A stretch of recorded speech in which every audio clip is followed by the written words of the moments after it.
The biting wind howled, a relentless beast tearing at the crude wooden planks of the cabin. I hunched over my portable heater, its feeble warmth barely pushing back the encroaching chill. Outside, the world was a swirling chaos of white, the blizzard having swallowed the last sliver of the tree line hours ago. This was it then. Trapped. Just me, my equipment, and the vast, oppressive silence that was anything but silent. I'd come here seeking solitude, a reprieve from the city's ceaseless thrum. This forgotten cabin, miles from anything resembling civilization, seemed perfect. A historical preservation project, they'd called it. Document the property before the elements claimed it entirely. I imagined quiet days, the rhythmic click of my camera, the rustle of my notes. I hadn't accounted for the cabin's memories. It started subtly, a phantom scent of wood smoke mingling with the musty odor of decay. Then the faintest whisper of a child's laughter, almost swallowed by the wind. I dismissed it as the storm playing tricks, the generator sputtering to life, or maybe just the creeping isolation getting to me. I was a man of facts, of tangible evidence. Ghosts were for campfire tales, not a rational mind like mine. But then, the clatter. A distinct, sharp sound like ceramic on wood, followed by a hushed, almost melodic argument. It wasn't outside, it was in here, woven into the very fabric of the cabin. My head snapped up, flashlight beam cutting through the gloom, scanning the boarded-up windows, the rough-hewn walls. Nothing, just the storm's furious roar and the rattling of the single exposed bulb hanging precariously from the ceiling. I tried to rationalize it. Old pipes, shifting timbers, the generator's erratic hum creating auditory illusions. I wrote it all down in my journal, meticulously detailing the perceived sounds, the time, my own physiological responses, a racing heart, a prickle of unease on my neck. Objectivity was my anchor. As the blizzard intensified, so did the echoes. The cabin wasn't just creaking, it was breathing. I heard footsteps on the floorboards above, heavy, deliberate strides, then lighter, quicker movements. The scent of a strong pipe tobacco began to fill the small space, competing with the damp earthiness of the cabin. I found myself instinctively reaching for a pipe that wasn't there, a phantom comfort. One night, while meticulously cataloging an ancient, rusted stove, I heard it clearly, a woman humming a lullaby. It was soft, mournful, and so achingly real that I felt a profound chill that had nothing to do with the outside temperature. I froze, my hand hovering over the cold metal. The humming continued, then faded into a soft sigh. It felt as though someone had just walked through me. I started leaving my recording equipment running constantly. My rationale was to capture the ambient sounds of the storm, the creaks of the cabin for documentation. But secretly, I hoped to catch them. The recordings, when I played them back, were chilling. Beneath the drone of the generator and the shriek of the wind, there were faint, almost imperceptible whispers. Sometimes a child's giggle, so clear it made the hairs on my arms stand on end. They were here, not outside, not a trick of the mind, but woven into the very air I breathed. The claustrophobia began to set in, a creeping vine of dread. This wasn't my solitude. I was sharing it with an unseen family, their lives playing out in spectral replays around me.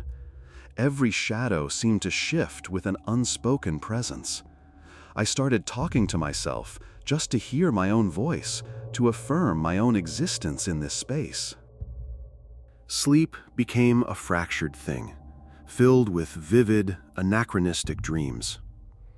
I dreamt of rough, calloused hands, of the bitter taste of stale coffee, of a child's small hand tucked into mine.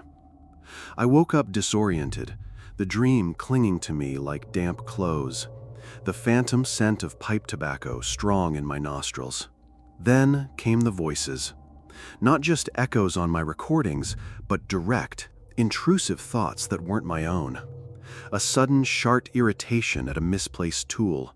A flash of yearning for a simple, long-gone meal. They felt like my thoughts, yet they were alien, overlaid with a strange, old-fashioned cadence. It was like tuning into a radio frequency that was broadcasting directly into my mind. I played back my own voice notes, documenting my observations. At first, it was just my voice, clear and rational. But as the days bled into weeks, isolated by the relentless storm, a terrifying transformation began. My voice, my own voice, started to change. There was a deeper resonance, a slight rasp, an unfamiliar inflection creeping in. It was subtle at first, barely noticeable, but then it became undeniable. "The air is heavy," I'd hear myself say on a recording, but the word heavy wasn't quite mine. It had a slight drawl, a rural twang I'd never possessed. Then I heard it more distinctly.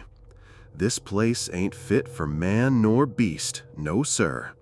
I'd never said that, not consciously. Yet there it was, my mouth, my tongue, forming words that felt utterly foreign. The terror wasn't just the presence of the others, it was the slow, insidious erosion of me. I started speaking aloud less, fearful of what new, alien intonation would emerge. I looked at my reflection in the cracked mirror, searching for familiar lines, for the man I knew. But the eyes looking back seemed a little older, a little harder, steeped in a weariness that wasn't my own.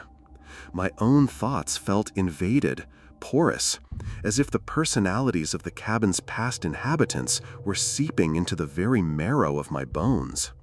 One evening, I was hunched over my notes, trying to write, when a wave of profound sorrow washed over me, accompanied by the distinct smell of freshly baked bread. Tears welled up in my eyes, thick and hot, for a loss I couldn't name, a grief that wasn't mine. I dropped the pen, my hands trembling. The clatter of plates came again, louder this time, accompanied by the distinct sound of a chair scraping across the floor. Then a man's voice, raspy and tired, clear as if he stood beside me. "Supper's ready, Martha. Tell the young'uns." My breath hitched. I wasn't just hearing them anymore. I was in their world.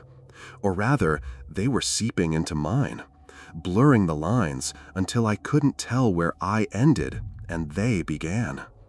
The generator sputtered, flickering, plunging the cabin into momentary darkness.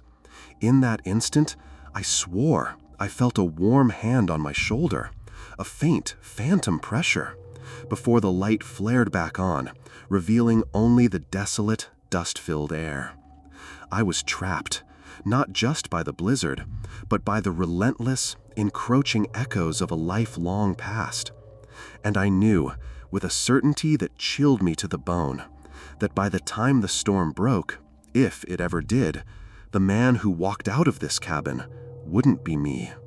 He would be something else, something absorbed, something woven into the very fabric of this echoing, haunted place.